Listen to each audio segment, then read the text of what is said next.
On va passer à la conclusion de cette journée sur les émotions et on va avec Aurélie Blodgeudry et Alan Deneville parler des émotions sous influence. Et donc, tous deux chercheurs et enseignants à l'université Bordeaux-Montaigne. Alan, qui est diplômé de l'École des Beaux-Arts de Paris, qui a produit des films dont un primé au César, c'est vous parler aussi de cinéma sous cet angle et sous l'angle de la recherche aussi en information communication. C'est avec Aurélie l'angle des séries et de ce que ces séries véhiculent auprès des publics que nous allons aussi pouvoir examiner ensemble cette question des émotions avec un beau projet actuel avec la chaire UNESCO notamment. Donc voilà, deux experts de cette question avec un dialogue autour des émotions du public sous influence. Alors on va commencer avec une première partie, c'est-à-dire les cadres des émotions, comment finalement les dispositifs, les formats, les plateformes orientent notre manière de ressentir, notre manière de voir le monde. C'est une question qui est particulièrement soulevée dans tes recherches à partir des séries, puisque c'est un format plébiscité, un format qui implique évidemment une relation particulière. Est-ce que tu peux nous en dire plus sur les cadrages de ces séries, les stéréotypes peut-être que ça engendre également? Oui, tout à fait. Merci beaucoup, Sandra. Alors, en effet, donc certains le savent, d'autres non. J'ai fait une thèse sur la représentation de la famille dans les sitcoms américaines des années 50 à nos jours. Et en question de représentation, on va dire que c'est assez chargé. Voilà. Et notamment en termes de stéréotypes. Alors, je vais vous demander de faire un petit retour en arrière. 1950, vous êtes aux États-Unis. Fin de la Seconde Guerre mondiale, les hommes partis au front reviennent. Les femmes, elles, devaient travailler, devaient subvenir aux besoins de la famille et donc se retrouver dans les usines. Et du jour au lendemain, on leur dit « Mesdames, merci beaucoup, maintenant on rentre à la maison ». Voilà. Et donc, pour ce faire, donc ça a été assez compliqué pour les femmes déjà d'accepter ce fait-là et ensuite de retourner à un état, en fait, où les pères, donc vous aviez une société extrêmement patriarcale et où les mères devaient se cantonner à un mutisme latent. Et en fait, le gouvernement a eu cette idée brillante, si je puis dire, de faire la propagande au travers des sitcoms, donc des situations de comédie. Donc on est au tout début des sitcoms dans les années 50. Et ce qui a tout changé, en fait, c'est que ça a permis d'enjoliver, de permettre un accès à l'American Dream. Et donc pour accéder au rêve américain, et donc au fameux American Way of Life, il fallait se cantonner à certains stéréotypes, à certains clichés et donc à un cadre. Et quoi de mieux que la sitcom, qui est un format extrêmement normatisé, extrêmement standardisé, pour promouvoir ce genre de stéréotypes. Il faut savoir qu'une sitcom, alors on va revenir sur Father Knows Best, merci beaucoup, j'en ai pour 3 minutes. Il faut savoir qu'une sitcom, vous avez plusieurs règles pour une sitcom. La première, c'est que c'est un format de 22-24 minutes. La deuxième, c'est que c'est totalement hermétique. On est sur un huis clos.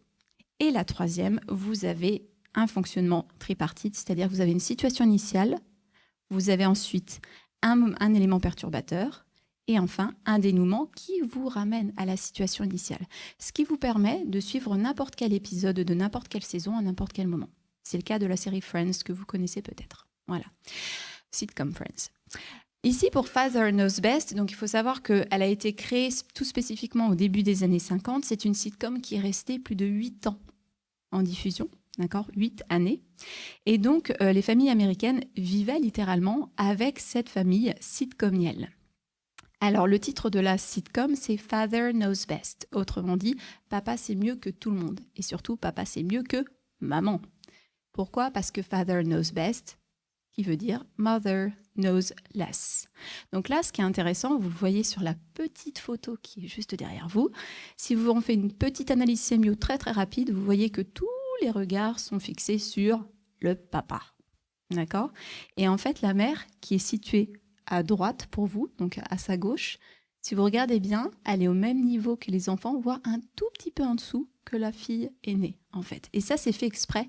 C'est pour montrer que la mère, en fait, dans les années 50, dans les sitcoms, elle est ramenée à un état de représentation. C'est une devanture. On est à l'époque du consumérisme aux États-Unis, on est à l'époque du placement de produits, donc elle est là pour faire vitrine. D'accord? Pour ne pas dire potiche aussi. Et donc, vous avez ce mutisme latent qui est très, très prégnant. Et par contre, on encense le père. Donc là, dès le départ, en fait, les familles américaines sont entrées dans ces clichés, dans ces stéréotypes. Le père, donc société très patriarcale, donc c'est le patriarche, c'est l'homme le plus important de la maison. Et la mère, donc, qui est cantonnée au silence et qui se doit de rester à la maison. Donc on a une image extrêmement normée, très cliché et très stéréotypée qui se met en place dès le départ pour des raisons, vous l'avez comprise, essentiellement économiques et politiques. Par la suite... C'est des stéréotypes qui se poursuivent alors. Qui se poursuivent, en effet, mais différemment, parce que vous allez me dire, c'est bon, là, dans les années 90, ça change quand même. Oui, rassurez-vous, ça a changé, et heureusement. Pourquoi? Parce que on a eu la libération de la femme. Donc tout ce qui est women's lib, tout ce qui est civil rights, donc les droits civiques, sont passés par là, et heureusement. C'est-à-dire que la sitcom et les séries, qui étaient extrêmement hermétiques, sont devenues perméables. C'est-à-dire que la société américaine, notamment, s'est incrustée au cœur des sitcoms, au cœur des séries, et vice-versa. Donc il y avait un jeu de vases communicants, et ça a permis de tout changer. Une série que vous connaissez peut-être, enfin sitcom, mais qui est devenue en fait...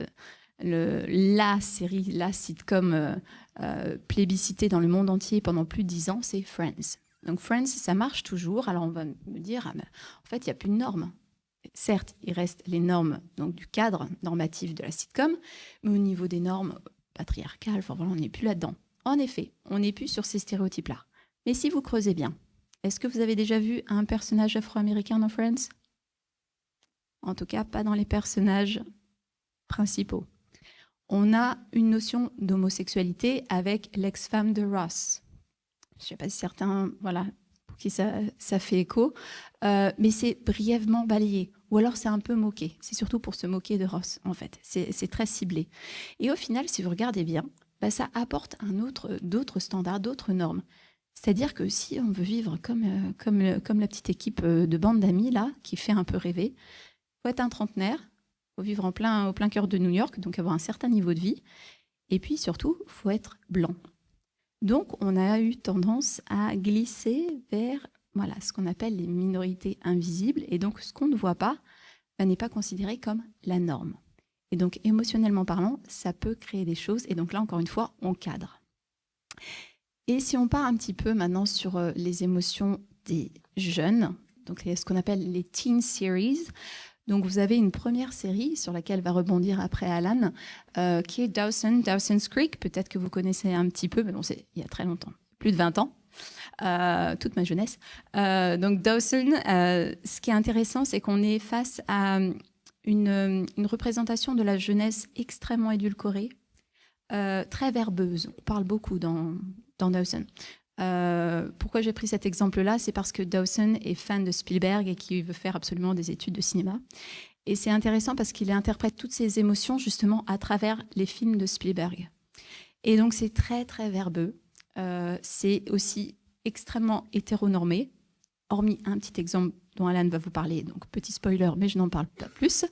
Donc on a une vision quand même des émotions qui sont quand même très édulcorées.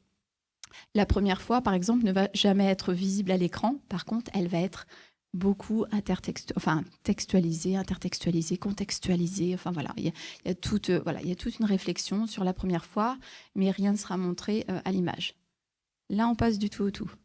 Pourquoi? Parce qu'après, je vous fais une sorte de rappel à Euphoria. Euphoria, peut-être que vous connaissez un petit peu.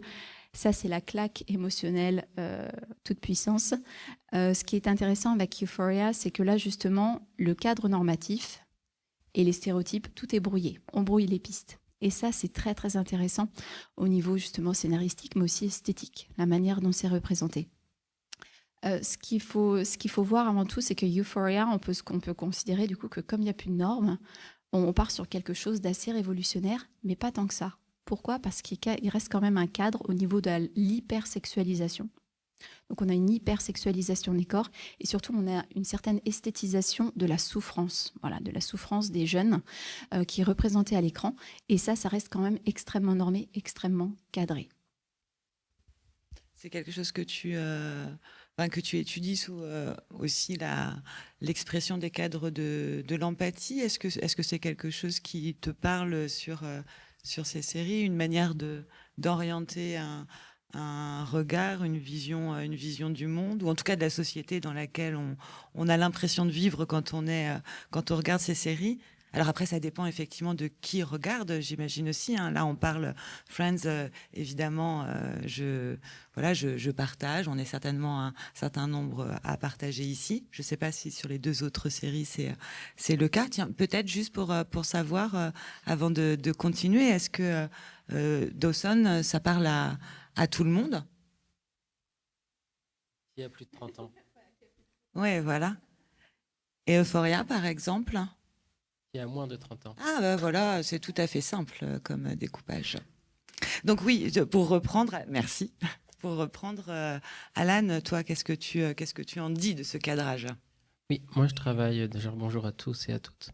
Moi je travaille principalement sur la notion d'empathie, mais avant j'aimerais rebondir sur ce que disait Aurélie et principalement sur Dawson en prenant un exemple où effectivement il y a des cadres normatifs dans toutes les séries télé, dans tous les productions audiovisuelles. Et elles peuvent être très classiques, hein. On peut avoir le patriarcat, mais on peut aussi avoir d'autres cadres normatifs qui viennent s'imposer, comme tu dis, la souffrance, l'extrême, etc. Il y a une autre série avant Euphoria qui s'appelait Skins, qui est un peu dans le même genre. On va avoir une esthétisation esthétique. Moi, quand j'avais 15-16 ans, il fallait être comme Skins, il fallait faire des Skins party, sinon on n'était pas assez cool. Donc il y avait quand même une injonction, mais autre que le patriarcat. C'était une injonction à tenter la drogue, boire, plein de choses comme ça. Mais ce qui me semble intéressant, c'est que derrière ces cadres normatifs, les séries proposent, c'est pas enfermé. On n'est pas dans une chose, on n'est pas dans quelque chose de programmatique qui va nous dire c'est ça, ça et ça. Il y a toujours des marges de variation. Et pardon, dans le cas de Dawson, on est dans les années 90, début 2000. Il y aura le personnage de Jack McPhee, qui est le premier personnage homosexuel qui va faire un coming out. Et on pourrait se dire, bah oui, on est dans les années 90, il était temps. Et en même temps, ce qui me semble intéressant, c'est que on va donner ça à un public qui est habitué à un format très normatif. C'est pas révolutionnaire de faire un coming out, mais en même temps, on va permettre une habituation. C'est qu'un personnage, c'est qu'une minorité, mais c'est-à-dire que si vous imaginez un public blanc, potentiellement assez conservateur, qui va regarder une série très verbeuse, etc., il va peut-être avoir un peu d'homophobie, mais le personnage de Jack va s'inscrire sur 5 ans, ça a duré 7 saisons. Donc pendant 5 ans, parce qu'il n'arrive pas à la première saison. Et donc pendant 5 ans, vous êtes habitué à côtoyer une personne. Parce que quand on regarde une série, je ne sais pas pour vous, mais moi, il y a des personnages de séries que j'ai suivis pendant 10 ans et qui font quasiment partie de ma vie, que je peux suivre, où j'ai été en empathie avec eux, j'ai suivi leurs émotions, et d'autres que je n'ai pas aimés. Il y a énormément, par exemple, de mèmes de super méchants qui vont toujours rester, etc. Et qu'est-ce que ça fait de se dire, bah voilà, je suis potentiellement une personne homophobe ou potentiellement une personne raciste, et de voir qu'il va y avoir un personnage noir, même s'il est minoritaire, un personnage homosexuel. Ça va me créer une sorte d'éducation à l'altérité. Et ça me semble aussi important de voir que derrière les cadres qui viennent imposer, il y a un sentiment d'empathie par l'accoutumance. C'est parce que ce personnage, je vais le suivre, même si je l'aime pas, que peut-être qu'un jour, si mon fils fait son coming out ou si mon fils décide d'être avec une femme noire, ben, je serais peut-être un peu moins raciste et homophobe parce que j'aurais créé de l'altérité alors que mon milieu personnel et familial peut ne pas me permettre cette altérité.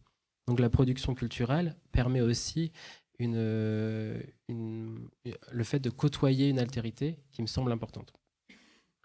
Et puis on le voit aujourd'hui où justement il y a différents cadres culturels. Je pense par exemple où le coming out n'est plus forcément révolutionnaire, même si ça l'était peut-être quand ça a été le premier. Maintenant, il y a combien de personnages gays dans les séries télé? Combien de personnages potentiellement trans? On peut parler de Elliot Page et Umbrella Academy qui fait justement sa transition de genre durant la série.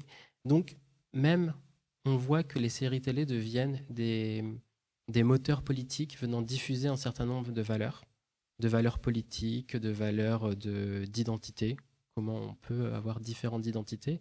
Et au contraire, il y a eu même maintenant des cadres normatifs pour permettre que dans chacune de ces séries, il y ait certaines formes de quotas pour dire, bah voilà, il faut plus de représentativité. Et donc, s'il y a plus de représentativité, les gens regardent ces séries et donc ont plus accès à l'altérité. Ce qui peut créer, par exemple, certaines polémiques, certaines tensions, certaines polarisations sur lesquelles je reviendrai. Mais par exemple, sur la série Bridgerton, où, mais comment il serait possible d'avoir des personnages noirs à cette époque-là? Ça n'existerait pas. Ça, c'est encore la faute des quotas. Il faudrait supprimer les quotas. Donc on voit que cette idée d'altérité vient encore faire polémique malgré les stéréotypes et les cadres normatifs qu'on peut poser. Cette question-là de polémique que tu es en train d'évoquer, c'est-à-dire qu'une analyse, par exemple, que tu aurais faite des réseaux sociaux sur cette série en particulier montre qu'il y a eu des réactions disant que oui, comment ça se fait qu'il y ait cet anachronisme, pourquoi on voit ces représentations, c'est la faute. Ça, ce sont des choses qui ont été cherchées, vérifiées. La question, c'est même pas une. Là, on n'est même pas. Enfin, il y a les réseaux sociaux qui existent, mais c'est aussi, ça a été repris dans le cadre d'une certaine guerre culturelle qui a été repris par les journaux, par exemple. On a eu des articles de critiques culturelles américains qui viennent dire s'il y a des personnes noires dans cette série, c'est la faute du wokisme, c'est la faute de cette gauche totalement radicale. Donc ça entre dans un cadre d'une guerre culturelle un peu plus large. On ressent aussi de plus en plus comme une guerre politique. Et où, ce qui me semble moins intéressant, c'est comment les séries télé et les productions culturelles viennent jouer un rôle. Dans longtemps, on se disait, l'art, la culture populaire, c'est inoffensif. Franchement, c'est pour passer le temps. Et maintenant, on voit que ce sont des vrais instruments politiques pour faire avancer un programme d'un côté ou d'un autre. Sur cette question de cadrage, donc moi je travaille sur l'empathie, on pourrait croire que l'empathie, c'est le sentiment le plus facile.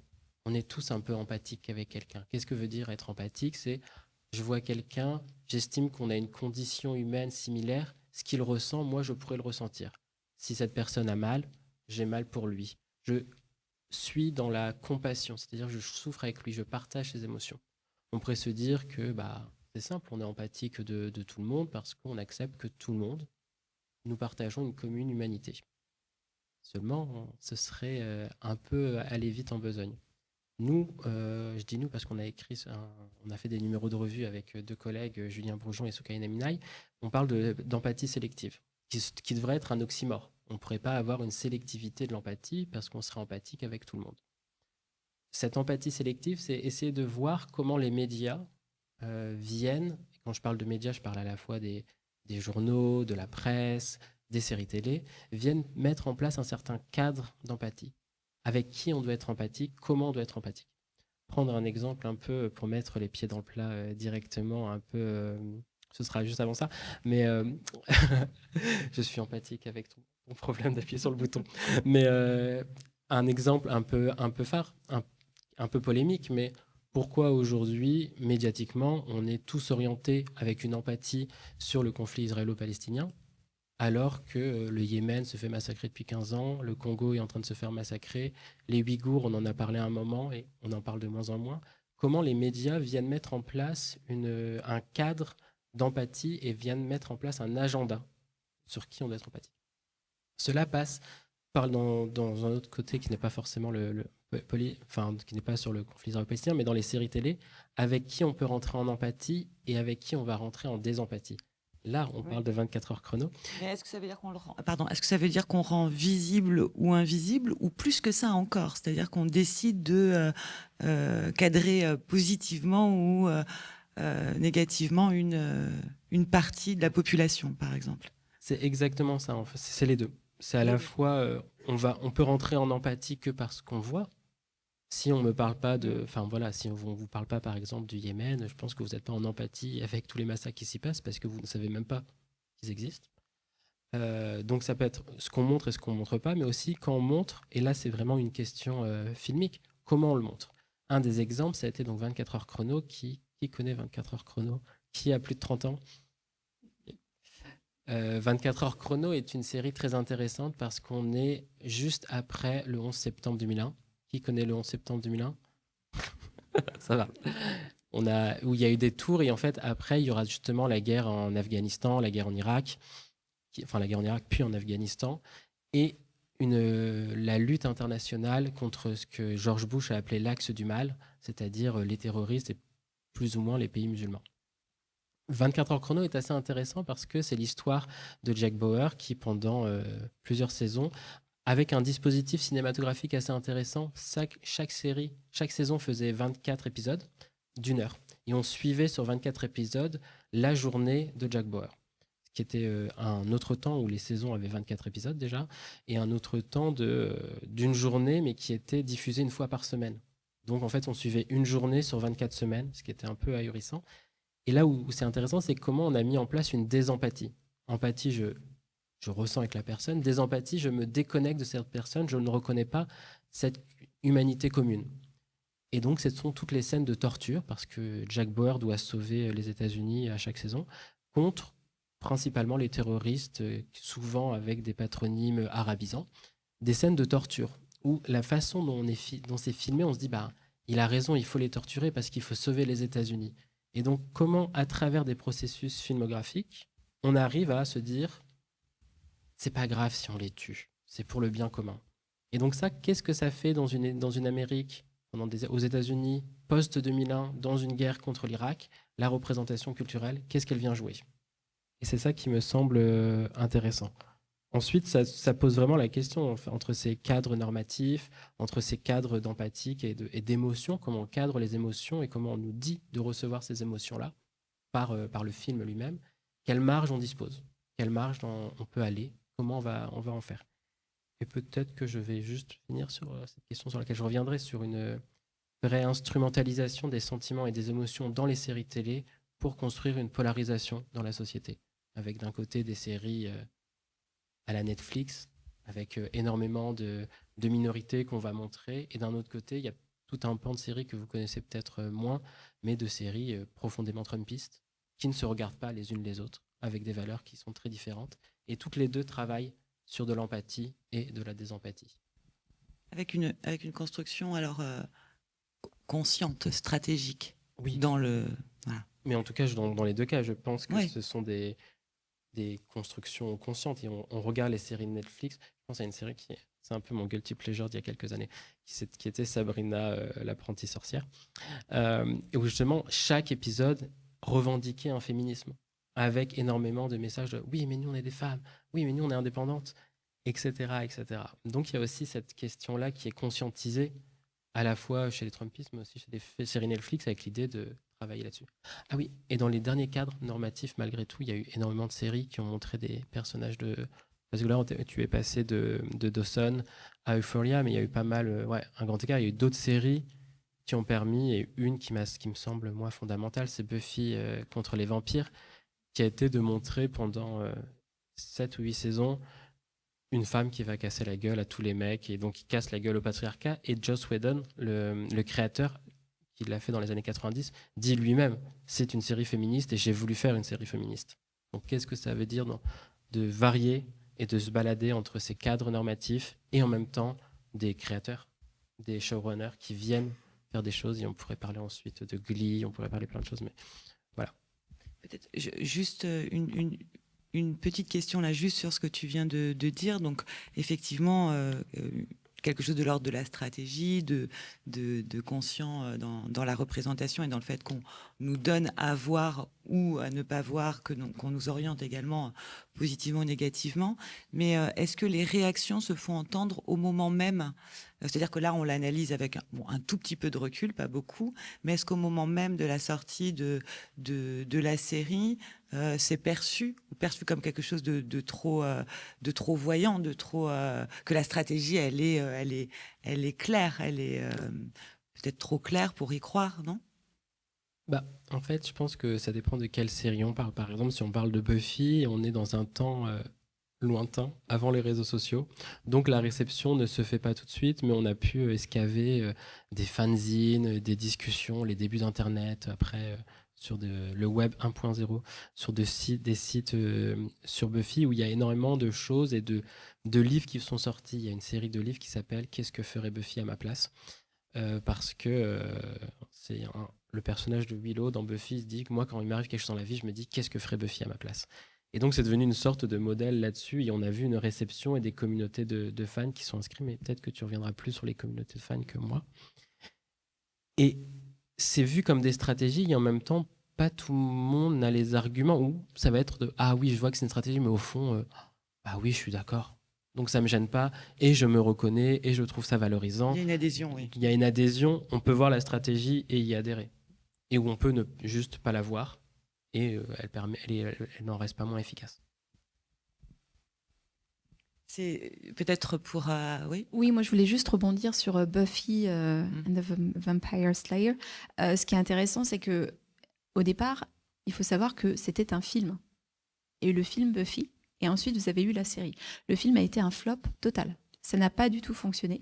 Et la série a très très bien fonctionné.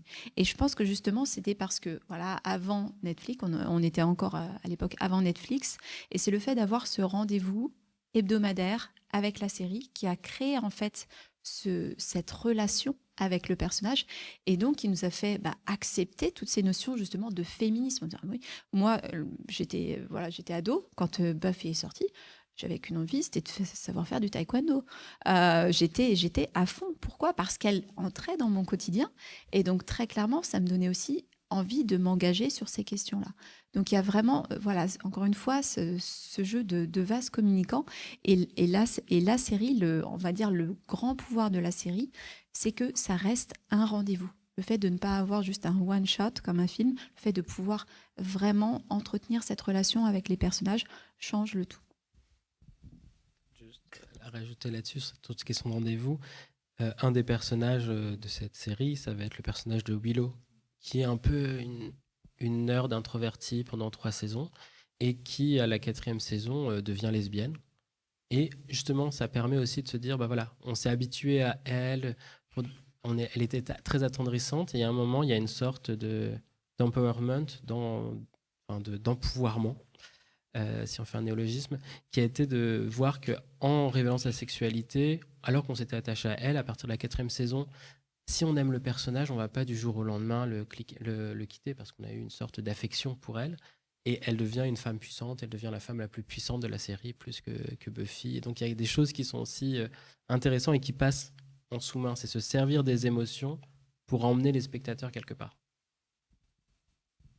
Oui, c'est l'acceptation au final d'un projet de vie ou d'une identité qui peut être amené à mouver comme ça. Et le fait d'être en adéquation avec les émotions du personnage, ça nous permet aussi d'accepter des choses qu'on pourrait également accepter dans notre quotidien. Donc ça, c'est assez intéressant aussi d'avoir cet effet miroir. On voit qu'on dépasse largement, c'est quelque chose de très important, mais la question des représentations pour aller vers une question de la relation, de la manière d'être à l'autre. Alors, tu commençais de toute façon à l'évoquer avec cette question d'altérité, peut-être en allant un peu plus loin sur ton projet UNESCO aussi et la façon dont... les regards permettent peut-être de rééquilibrer ou en tout cas de mettre en avant ce qui jusqu'ici était invisible. Donc ce sont des façons aussi un peu de rééquilibrer nos manières de se connecter à l'autre ou en tout cas à quelque chose de plus vaste qu'un entre-soi, quoi, d'être capable finalement de rencontrer d'autres personnes, d'autres manières d'être, d'engager d'autres relations. Est-ce que ça a vraiment ce pouvoir-là ? Complètement. Déjà, ce qu'il faut savoir, c'est que les représentations, notamment dans les séries télé, ne sont jamais neutres. C'est-à-dire que, de manière inconsciente ou pas, on va vous dicter des choses. En fait, on va vous dire comment ressentir, on va dire quoi ressentir. Et en fait, ces séries fonctionnent un peu comme des récits sociaux partagés. C'est-à-dire que vous allez partager avec une communauté certaines émotions et donc vous allez apprendre de ces personnages. Au contraire, vous allez les haïr, vous allez vouloir ressentir avec eux, vous allez vouloir les aimer. Au contraire, voilà, vraiment une sorte vous allez trouver que le personnage est totalement détestable. Je reviens juste très rapidement justement sur la sitcom Friends, qui a été extrêmement forte par rapport à ce lien. On parlait justement de cette perméabilité entre le quotidien et les séries sitcom que vous pouvez visionner. Il faut savoir que suite à la série Friends, vous avez eu un bond assez incroyable de plus de 30% des colocations à New York. Voilà. C'est-à-dire que tout le monde voulait vivre à la Friends. Moi, sur Paris, je me promenais, je voyais les gimmicks de Ross. Enfin, voilà, en pleine rue, vous aviez des gestes qui étaient associés, en fait, à la sitcom. De la même manière qu'on pouvait dire « arrête de faire ta Monica » ou « ah, ça y est, elle se prend pour Rachel » ou mieux, vous alliez chez le coiffeur, vous demandiez la coupe Rachel. Donc, c'est pour vous montrer à quel point ça devenait perméable.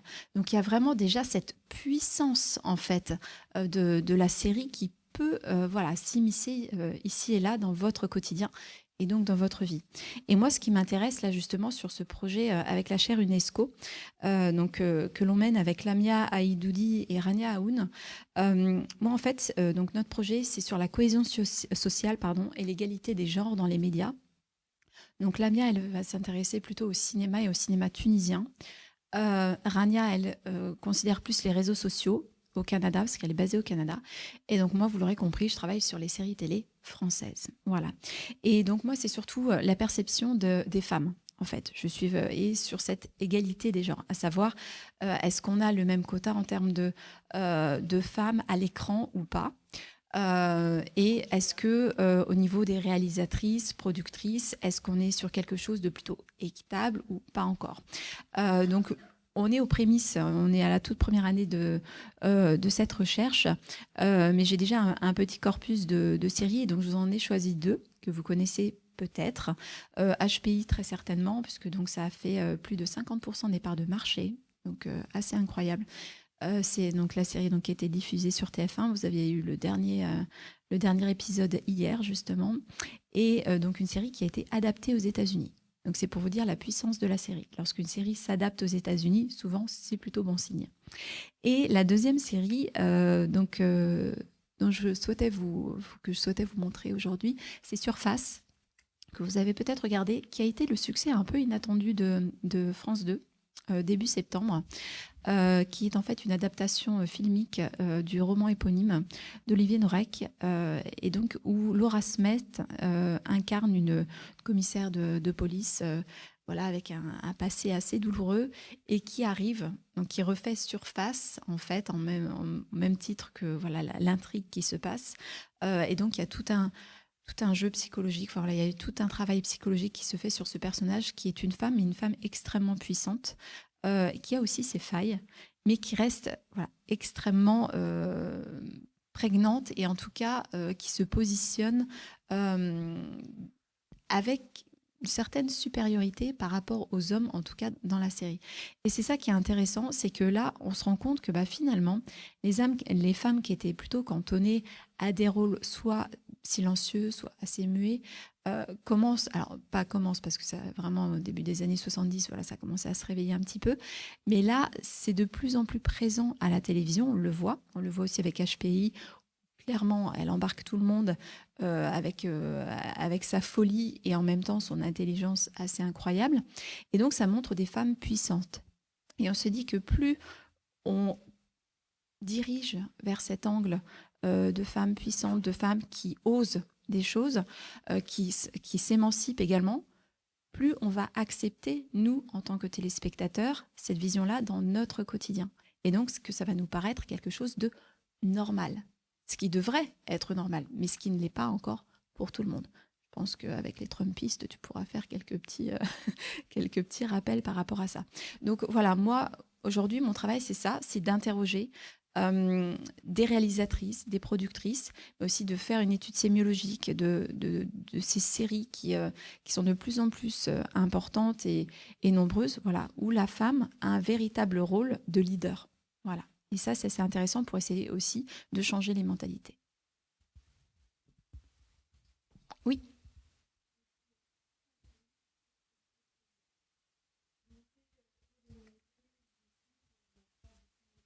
de voir de plus en plus, de l'accepter de plus en plus dans le quotidien.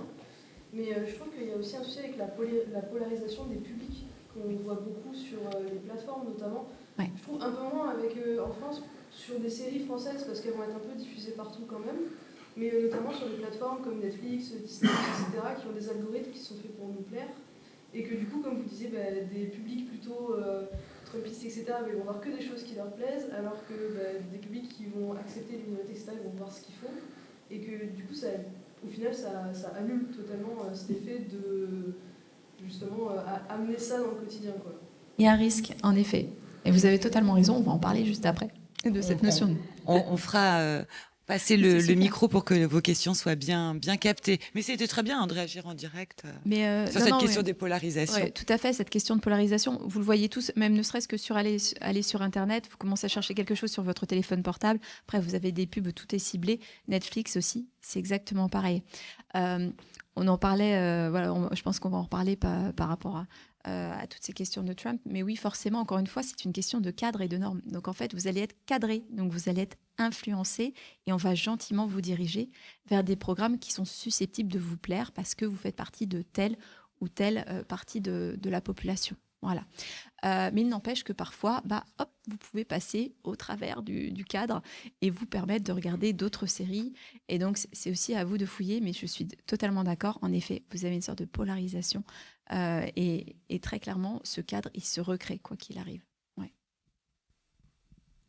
Pour rebondir là-dessus et sur une première chose avant, sur cette question d'abord de la temporalité de la série. Encore une fois, si vous passez...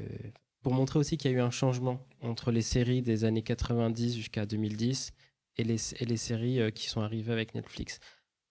Classiquement, avant, vous aviez une série, vous aviez 24 épisodes par saison. Une série comme Gossip Girl, vous aviez 24, 22 épisodes par saison. Ça a duré plusieurs années et surtout, ils n'étaient pas donnés tout d'un coup. Vous les regardiez à la télé, vous aviez un rendez-vous. Donc, c'est-à-dire que 6 mois par an, vous aviez des personnages qui suivaient dont vous suivez la vie une fois par semaine, jusque des fois 5 ans. Donc, ça crée une relation qui est totalement différente que quand je binge-watch en un week-end 3 saisons de la même série. Parce que là, il y a une question de la temporalité où le spectateur vieillit avec les personnages et vieillit aussi avec l'acteur. Merci. Donc, ça crée une sorte de division différente. Une des façons dont ça a été analysé, c'est de dire que ces séries, ce qu'elles ont de bien quand vous passez 10 ans, c'est que ça vous habitue au deuil. À un moment, les personnages disparaissent de votre vie. Et donc, en fait, c'est une façon de vous accompagner sur un jour, vous allez vivre des vrais deuils, ou vous en avez peut-être déjà vécu. C'est une sorte de travail du deuil. Donc, il y a des émotions qui sont fortes et qui sont travaillées, aussi fortes que le deuil. Enfin, je ne sais pas, pour peut-être ceux qui ont plus de 30 ans, la fin de certaines séries, c'est quand même, on ne s'en remet pas tout de suite, ou la mort d'un personnage dans une série qu'on a su. Donc, d'abord, il y a ça, il y a ce travail qui a été fait. Ensuite, votre question est très bien. Quand tu parles de Friends, Aurélie, on parle d'un moment où je dirais pas que l'entièreté de la population regardait Friends, mais où il y avait une sorte, non pas de polarisation, mais de focalisation attentionnelle. On regardait tous un peu les mêmes séries, il y en avait peu de bonne qualité, et comme c'était pas le moment où on les avait sur ordinateur, etc., on les regardait à la télé. Donc toi, c'était Friends, moi, c'était Hundestress. Donc voilà, à la sortie d'école, tout le monde regardait Hundestress. Et en fait, ça crée quelque chose de très différent quand le cadre normatif vous est imposé par la télé et tout le monde reçoit ce même cadre normatif. Avec l'arrivée de Netflix, c'est quelque chose de très différent qui se met en place. C'est des séries qui sortent toutes d'un coup, que vous pouvez binge-watcher, donc vous n'avez plus ce rapport au temps, vous n'avez plus ce rapport au deuil. Et c'est aussi une pluralité de contenus. Aujourd'hui, et c'est ça qui est aussi très différent, très dur quand nous, on parle avec nos étudiants ou autres, c'est qu'on se rend compte qu'on ne regarde pas les mêmes séries. Alors que mes professeurs et moi, quand j'étais plus jeune, on regardait les mêmes séries, d'une certaine manière.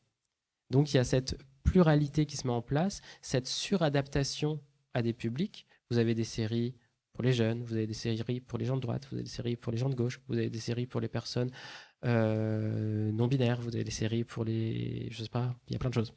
Et le problème, c'est que ces algorithmes, on pourrait se dire « Ah, mais ça part d'un bon sentiment ». On parle du problème, justement, tu disais, il y a un manque de représentation dans les séries. Bah super, qu'est-ce que va faire Netflix ? nous, on va mettre de la surreprésentation. Parce qu'on arrive à capturer vos données, donc on sait si vous êtes gay, on sait si vous êtes noir, arabe, et on va vous proposer des séries en fonction de ça. Ma meilleure amie est ivoirienne et lesbienne. Quand on regarde son Netflix et le mien, sur le mien, il n'y a que des personnages, les petites vignettes, ce sont que des personnages blancs. Elles, ce sont que des personnages de femmes et beaucoup de femmes noires, et principalement de femmes soit gays, soit d'hommes gays noirs. Et donc, en fait, même si le personnage dans la petite vignette est minoritaire et qu'il n'a qu'un rôle, on va le vendre comme ça. Donc, en fait, cette autonomisation des publics est assez nouvelle et vient créer de quelque chose de très différent. Et ce qui me semble intéressant, c'est que tu parlais de ce sentiment d'être en minorité. Et en fait, maintenant, ce sentiment-là, c'est pas un sentiment objectif que tout le monde peut ressentir. Quand vous aviez une production télévisuelle commune, oui, on voit très bien qui est en minorité. On va se dire, voilà, c'est les personnes racisées, les personnes avec des sexualités différentes, etc., etc. Quand vous êtes avec Netflix, vous pouvez être une personne, ce qu'on appelle redneck, white trash. En France, on dirait c'est beauf. Pas se sentir représenté et se sentir soi-même en minorité alors qu'on est une majorité numérique. Et ça crée de la polarisation. C'est pour ça que je voulais revenir sur 2 séries. Walker Texas Ranger, que vous avez peut-être pas connu si vous avez moins de 30 ans, mais qui était une série qui passait le dimanche. Et c'était Chuck Norris qui est devenu il y a plein de mèmes sur Chuck Norris, qui était justement ce mec dans le Texas, qui était shérif, qui allait casser la gueule aux méchants, etc., et qui était que des valeurs hyper patriarcales, etc.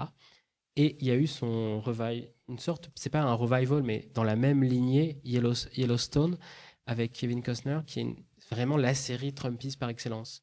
On est dans la ferme, on est dans le Texas, on va pouvoir justement buter des vaches, avoir une femme qui est bien à la maison, etc. Et en fait, ces genres de séries ont été créés en se disant la guerre culturelle a été gagnée par la gauche. Si on veut que notre pays soit encore viril, que notre pays soit encore fort contre les Mexicains, etc., il faut qu'on crée nous-mêmes des outils culturels qui vont avec la pensée de Donald Trump. Et donc, il y a eu cette idée qu'ils étaient en minorité parce qu'ils n'étaient pas assez représentés par les séries Netflix. Et donc, il y a une sorte de contre-pouvoir qui se met en place contre les séries dites woke. Donc, cette polarisation, en fait, elle existe, vous la vivez. Et là où il y a une vraie polarisation, c'est que ces personnes ne se parlent plus. Quand on a une culture commune télévisuelle, on peut être un peu homophobe et pas aimer Jack McPhee dans Dawson et dire des propos un peu voilà. Mais c'est différent quand on y est habitué que quand il n'existe totalement pas, parce que dans les séries qui nous sont recommandées et qu'on regarde, c'est qu'un modèle qui nous est présenté. Cet enjeu de la polarisation, c'est un des grands défis politiques, culturels, qui est actuellement en place, et on voit que ça amène à des régimes politiques, autoritaires un peu partout, quoi. Donc c'est inquiétant. Mais effectivement. Mais c'est ce changement qu'il faut aussi réussir à dater et pas jeter l'eau avec le bébé. Enfin, le bébé avec l'eau du bain. Ça a été de... Parce que l'eau, tu peux rajouter. Non, oui, il faut pas acheter l'eau avec le bébé parce que bon, il sert à rien. C'est une pensée trumpiste. Mais donc voilà, il faut vraiment aussi de se voir qu'est-ce qui est possible avec les séries parce que justement les trumpistes ont compris ce qu'on pouvait en faire et enfin les trumpistes, les gens d'extrême droite, etc., ont compris ce qu'on pouvait en faire et les utilisent. Cette force, elle est utilisée. Donc il faut la comprendre aussi à plusieurs niveaux. Je voulais parler du remix, mais c'est pas... Mais non, on va parler du remix parce que en fait, à partir du moment où d'un côté on parle de stratégie et de l'autre on parle de pratique culturelle. Donc l'idée aussi, c'est de comprendre comment on est en capacité. Tu parlais d'empowerment tout à l'heure, donc en capacité de faire en fait à partir de ces fictions. Donc tu parles notamment de la pratique culturelle du remix. Donc tu peux garder la parole, il n'y a pas de problème.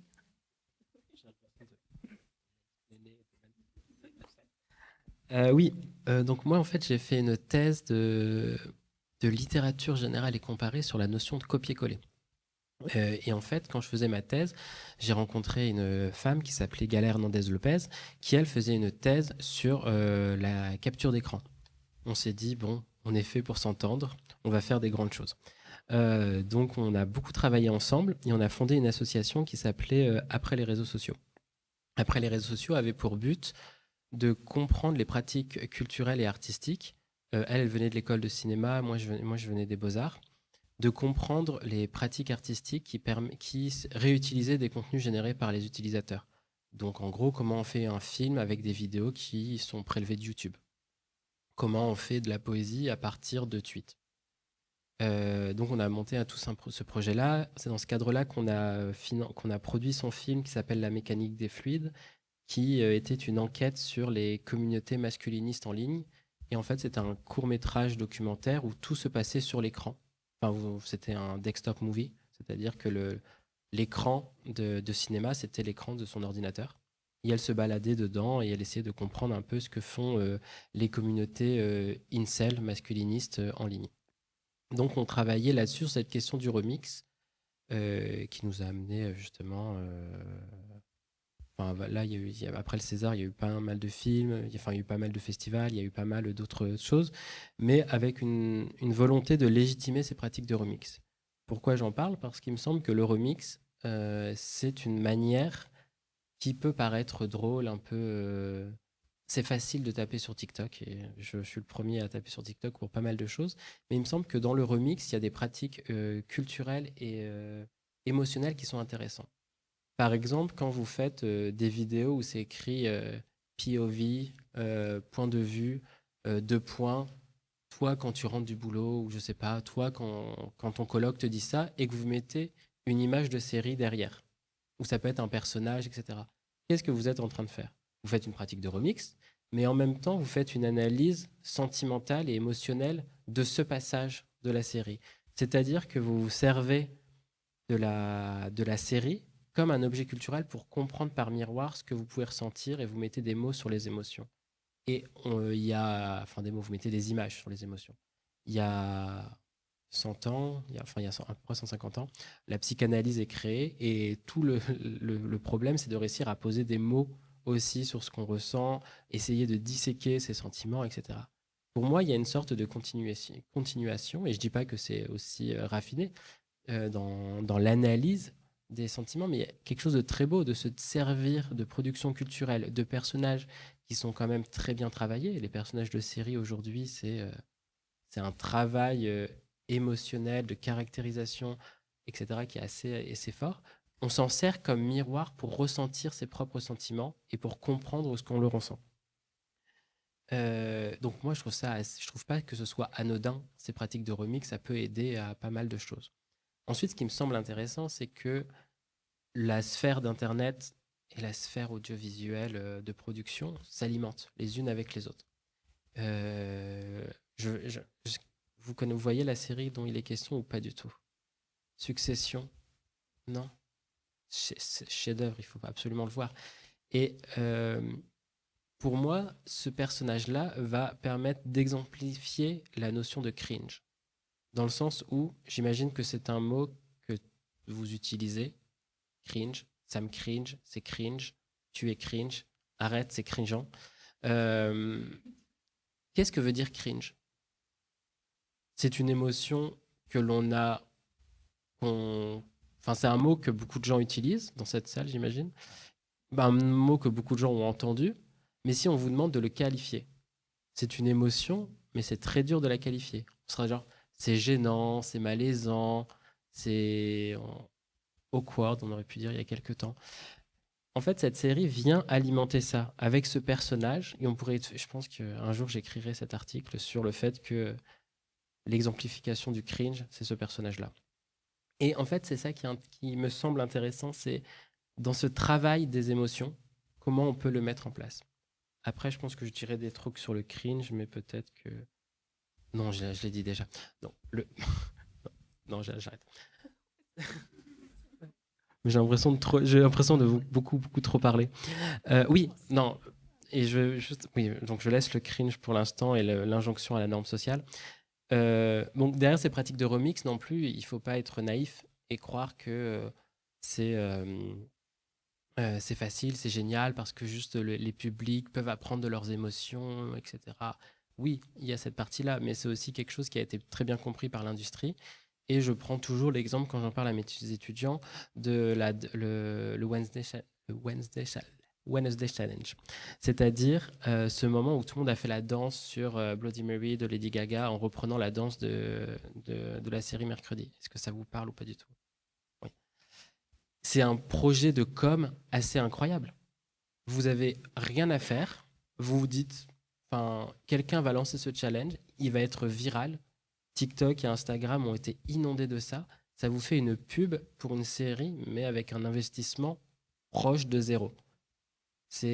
Donc, comment ça peut être aussi instrumentalisé? Après, Netflix a compris que le challenge fonctionnait bien, donc l'a retweeté, a l'a republié, donc a demandé qui voulait faire le challenge, etc. Mais il y a quelque chose qui est assez fort. La question qu'on peut se poser, c'est est-ce que cette scène de danse dans la série a été pensée en amont pour devenir une stratégie de com ou non? Tu m'enlèves les mots de la bouche. Je pense qu'on pourrait se poser cette question. Est-ce qu'on en aurait parlé tout à l'heure? Mais c'est une vraie question. Comment cette question de la viralité du remix doit être prise en compte d'un point de vue de la production et de la réalisation filmique pour pouvoir assurer plus ou moins un succès d'un film? C'est comme la musique. La musique, aujourd'hui, on sait que c'est pas en vendant des albums que vous ferez de l'argent, c'est si votre morceau devient une trend sur TikTok, devient viral. Et est-ce que les musiques ne sont pas pensées pour devenir virales sur TikTok à un moment? Et à côté de ça, quelles sont les marges de manœuvre, de création artistique qu'on peut se dégager? Peut-être pour laisser un petit peu de temps ensuite aux échanges, toi, Aurélie, sur cette question au-delà de l'écran, comment les lignes bougent à partir de ces fictions. Est-ce que tu veux rajouter Oui, je vais essayer d'être rapide. Pour rebondir sur ce que disait Alan, en fait, vous en êtes rendu compte, le public n'est pas passif. Moi, c'est la première chose que je dis à mes étudiants quand j'ai des cours de Cultural Studies et d'analyse filmique. Je dis, vous n'êtes pas passif, vous êtes forcément actif. Pourquoi? Parce que vous allez prendre possession du format que vous avez en face de vous.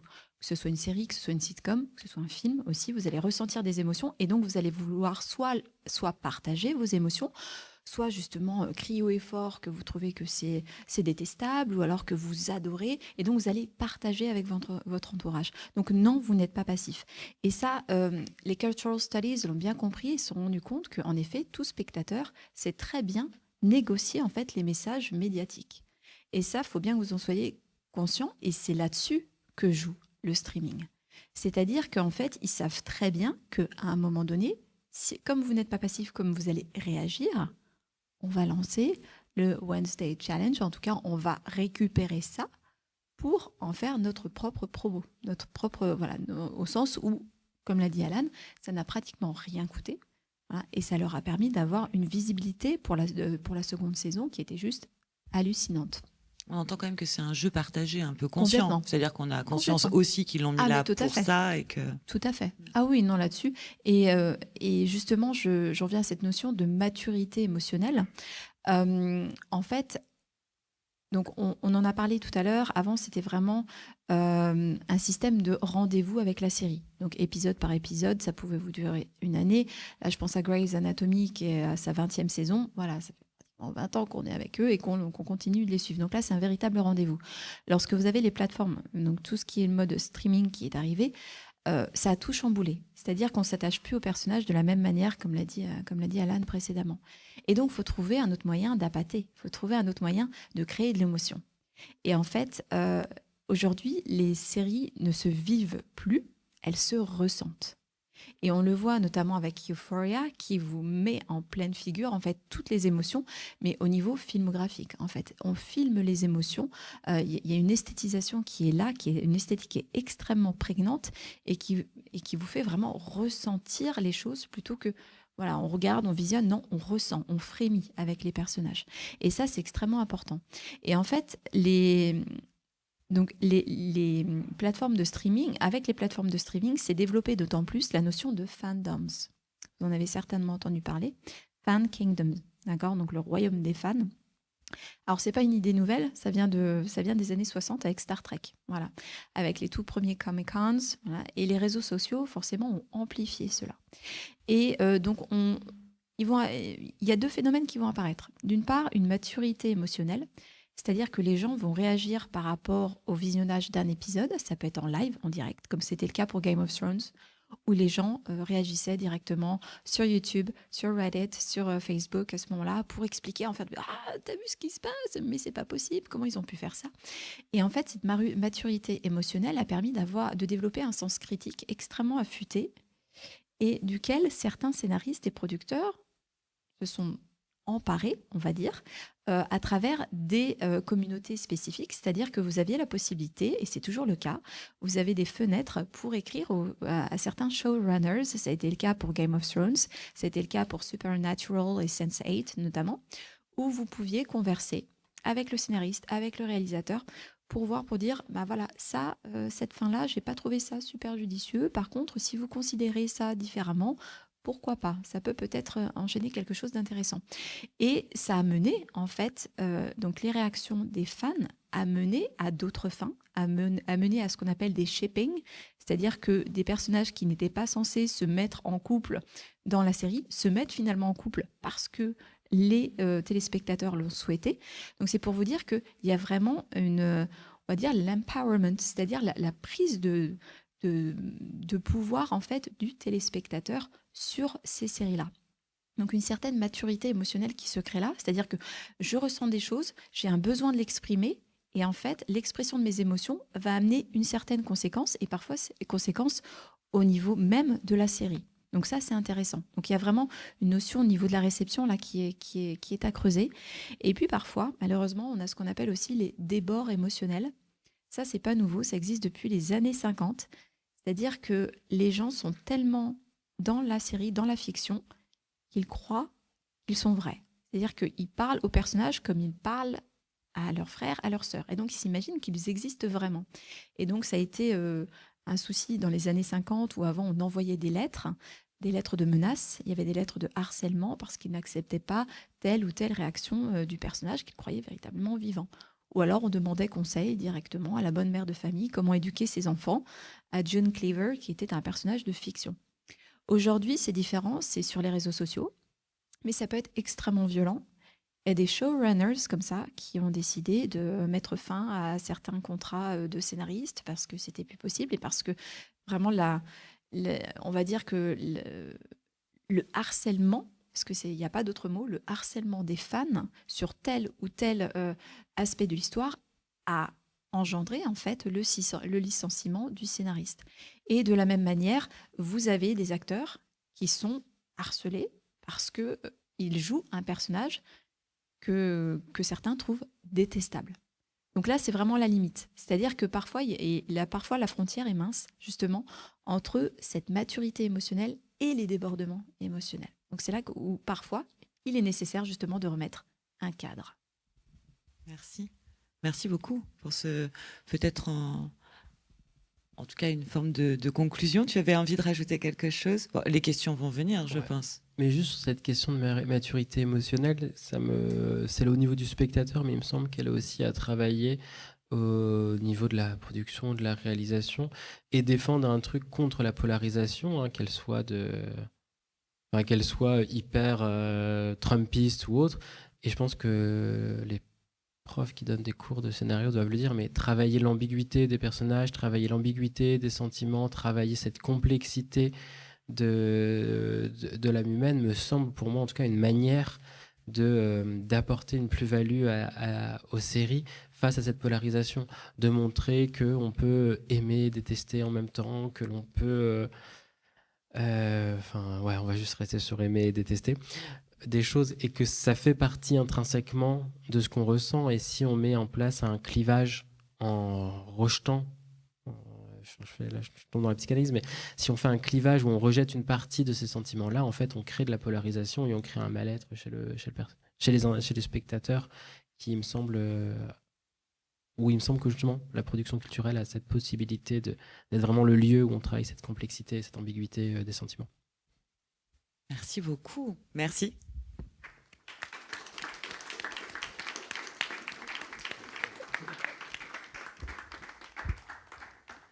Est-ce qu'il y a des questions? Hop, j'arrive tout de suite pour pouvoir avoir un peu de...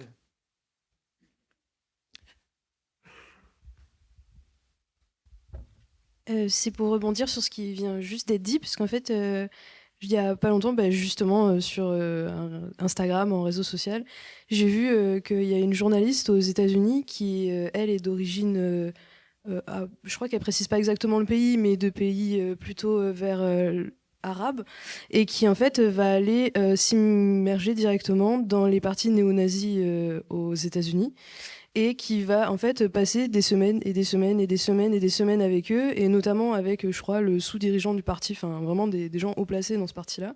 Et en fait, elle va leur faire changer d'avis. Elle va passer le quotidien avec eux et en fait les questionner sur leurs propres idées et leur dire mais moi tu m'aimes bien parce que ça fait des semaines que je suis avec toi et au final moi en tant que musulmane normalement je suis contre toutes tes idées que tu as contre ma communauté, mais moi tu m'aimes bien, pourquoi?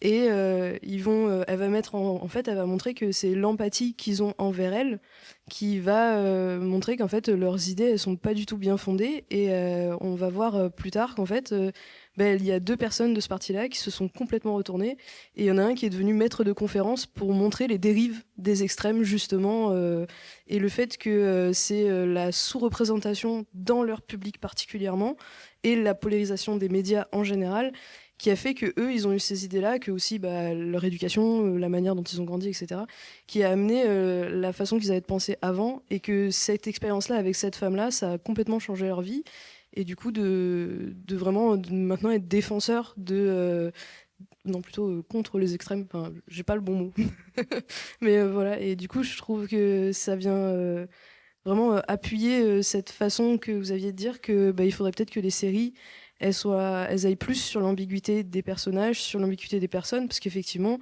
là, on a des personnes qui détestaient vraiment tout de la personne qu'ils avaient en face et qui, au final, se sont mis à l'aimer, quoi. Oui, ça fait écho en effet. Moi, quand vous parlez de ça, ça me fait penser aux séries à un moment donné justement où on crée l'ambiguïté, où on est pris d'empathie et en même temps dire ah je ne devrais pas l'aimer, lui c'est pas possible. Certains connaissent la série Dexter. Ça vous dit quelque chose? Voilà, le tueur en série. Vous avez un tueur en série en face de vous, il commet les pires horreurs, mais alors il y a un truc qui vous fait dire faut pas qu'il se fasse prendre. Et pourquoi faut pas qu'il se fasse prendre? Parce que s'il se fait prendre, il n'y a plus de série. Et donc vous pouvez plus le suivre. Et ça, c'est très compliqué en fait. Et on en parlait tout à l'heure, c'est l'idée du deuil. Et on veut pas le laisser partir. Dexter, pareil, c'est juste avant tout ce qui est streaming. Donc on avait encore un rendez-vous hebdomadaire toujours qui se mettait en place. Je parle pas du nouveau Dexter, hein, je parle du premier. Voilà, parce que là, il y a la renaissance Dexter qui est arrivée. Et là, c'est intéressant parce que justement, on se dit, mais c'est contre toutes mes valeurs, vraiment. Et pourtant, je me prends d'empathie pour ce personnage. Donc c'est intéressant, en fait. Moi, j'aimerais beaucoup interroger justement les scénaristes de Dexter sur la manière dont ils ont traité cette ambiguïté, cette ambivalence des émotions qu'on peut avoir. C'est-à-dire qu'à la fois, on se dit oh, non, c'est pas bien ce qu'il fait, il faut surtout pas qu'on le suive. Et en même temps, on n'a qu'une envie, c'est qu'il continue. Et quand il arrive à déjouer la police, on est super heureux, en fait. Donc, il y a ce côté même de soulagement. Donc c'est ça qui est assez intéressant. Mais oui, toutes ces notions de voilà, ça peut nous faire changer d'avis. Voilà, ça c'est très très intéressant de voir un peu le cadre normatif, comme quoi, encore une fois, les médias nous éduquent très clairement. On est éduqué par les médias, évidemment aussi par rapport à notre entourage, par rapport à notre statut. Donc, vous allez avoir constitué en fait votre petit royaume en fait avec vos idées préconçues. Et parfois, en effet, il est difficile d'aller au-devant et d'aller chercher un petit peu cette ambiguïté et d'essayer de correspondre avec d'autres et pouvoir se détacher de tout ça, en fait. Mais je ne connaissais pas cette étude de cette jeune femme, mais ça m'intéresse beaucoup. Oui, moi, ça me fait penser à deux trucs. Premièrement, le film qui avait donc la mécanique des fluides, celui qui a été qui a été réalisé par Gala et qu'on a produit avec après les réseaux sociaux, où c'est en fait, bon, Gala, c'est une jeune femme espagnole, mais féministe à l'espagnol. C'est-à-dire, elle est, waouh, il faut y aller. Et tout son film, c'est de construire l'idée que cet incel, en fait, elle part d'une lettre de suicide d'un incel et elle va faire une enquête sur lui. Et c'est d'entrer dans un mouvement d'empathique avec lui. Et en fait, elle se dit, mais c'est mon ennemi politique, voilà quoi, c'est mon, voilà, je peux pas le voir. Et en même temps, je me retrouve dans une commune humanité avec lui où elle dit à un moment dans le film, mais moi aussi, je suis une célibataire involontaire parce que j'aimerais être avec quelqu'un et je trouve personne. Et donc, elle essaye vraiment de rentrer en empathie et de trouver pourquoi il en est là, comment il est devenu ce qu'il est devenu. Et il y a un petit chemin à essayer de faire entre le responsabiliser, hein, c'est un mec qui dit quand même que toutes les femmes, faut les tuer, et en même temps d'essayer de comprendre sa peine. Et il me semble que c'est cette ambiguïté qu'il faut essayer d'avoir, mais qu'il faut aussi essayer d'avoir d'un point de vue de l'écriture. C'est pas parce qu'il y a un personnage qui est gay qui doit forcément être gentil, ou qui doit forcément être méchant, ou un personnage trans pareil, ou un personnage noir pareil. Et il faut pas tomber dans un manichéisme non plus, mais au contraire, dans chaque personnage, essayer de trouver les raisons qui le font faire ce qu'il est. Même si ce qu'il fait à la fin est horrible, ou au contraire très bien, on peut avoir des mauvaises raisons de faire des choses très bien et des bonnes raisons de faire des choses très mal, très mauvaises. Et en fait, essayer de conserver cette ambiguïté qui demande, selon moi, de réussir à déjà se décentrer de soi. Moi, une des choses que j'ai appris, c'est que les gens, ils ont souvent de très bonnes raisons de faire ce qu'ils font et qu'ils ont souvent des plus raisons que moi de faire ce qu'ils font ou de penser ce qu'ils font. Donc je me dis, bah, ok, je me remets en question, ça se trouve, c'est moi qui ai tort. Et en fait, de réussir à faire ce geste-là, d'essayer de comprendre les raisons des gens et d'essayer de voir qu'elles se construisent elles-mêmes dans une ambiguïté et dans un mélange qui est de l'affect, du raisonnable, de la stratégie politique aussi. Comment il faut essayer de voir tout ça dans les gens et les sortir. Donc en gros, on peut être une personne trans horrible et on peut être je sais pas, j'essaie de le trouver, mais je vais aller trop loin. Donc voilà. Mais vous voyez, toi-même dans un cadre un petit peu stéréotypé, sinon fais attention. Voilà. Mais en tout cas, voilà, d'essayer de défaire cela et de pas d'être bien pensant, mais justement de pas être bien pensant dans ces personnages. Moi, c'est ce qui m'intéresse en général. Est-ce qu'il y a d'autres questions?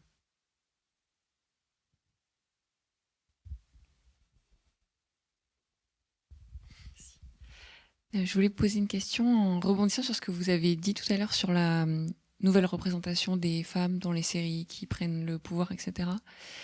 À côté de ça, il y a une représentation physique des femmes quand même.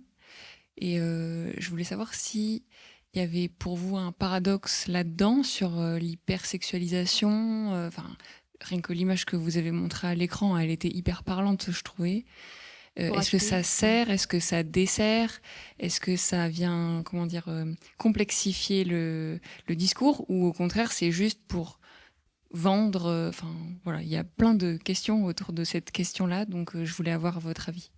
Alors, si vous parlez du personnage de Morgane dans HPI, voilà, joué extrêmement bien par Audrey Fleurot, ça a été travaillé exprès. Et Audrey Fleurot, justement, a amplifié cette hyper-féminité, voire en fait, elle est hyper sexualisée, Morgane, dans la série, avec toujours des mini-jupes. Là, dans la dernière saison, ce qui est drôle, c'est que justement, à un moment donné, voilà, pour pas faire de spoiler ou quoi que ce soit, mais elle vit dans un camping-car, et à côté d'elle, donc il y a un autre camping-car avec un monsieur qui croit que c'est une prostituée, en fait.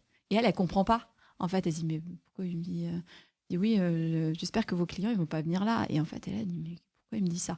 Donc en fait, pour montrer que, en fait, elle se détache totalement de ça. C'est-à-dire que elle assume sa féminité, Et à côté de ça, elle assume aussi d'avoir un QI beaucoup plus important et de mener à bien des enquêtes très facilement. Donc pour moi, c'est justement pour revendiquer encore plus. Je trouve que justement, ça la dessert pas, cette hyper-féminité. Or, par moment, on peut considérer qu'elle est assez vulgaire dans la manière dont elle s'habille. Mais justement, Audrey Fleurot a souhaité accentuer encore plus, parce qu'apparemment, ils étaient très nuancés là-dessus. Elle a souhaité accentuer un peu plus ce côté-là, justement pour montrer que, bah oui, je peux être féminine, oui, je m'habille comme je veux, je fais ce que je veux. Je suis une femme du 21e siècle. Et en plus, j'ai un QI beaucoup plus important que la moyenne. Et donc, je m'en sors très bien. Et je pense que on perçoit, c'est-à-dire qu'on peut être une femme puissante et aussi montrer sa féminité sans se sentir forcément gênée ou avoir honte, tout simplement. Parce qu'une femme forte, dans les codes, dans les normes, ça veut dire femme avec le gros blouson en cuir, un peu masculine. Voilà. Si on part vraiment dans ces codes-là, on va partir là-dedans. Non, on n'est pas dans les clichés, justement. Là, je trouve que ça permet de rééquilibrer un peu ces normes. Voilà. Tu veux peut-être ajouter quelque chose ? On va vous remercier encore une... Justement, ça contribue à l'ambiguïté d'un schéma qui serait de dire, bah voilà, t'as un blouson en cuir, t'es une femme forte. Mais au contraire, c'est... je vous emmerde. Enfin, je suis hyper sexy et intelligente et je peux l'être les deux. Ouais, je trouve que c'est un peu ça. Je vous remercie, Alan, Aurélie, pour Merci l'ensemble de ces réflexions. Et merci à vous tous également. L'ensemble de la journée là, sur les émotions a été capté par Mathieu, que l'on remercie également et dont vous aurez à disposition très, très prochainement. Sur la chaîne du Lab. Et puis on produit aussi des ressources à partir de ces différents moments, table ronde, projection, regard croisé, et ça vous permettra de revenir sur ce qui s'est dit et peut-être aussi le réinvestir dans vos propres réflexions ou pratiques. Voilà, on vous remercie.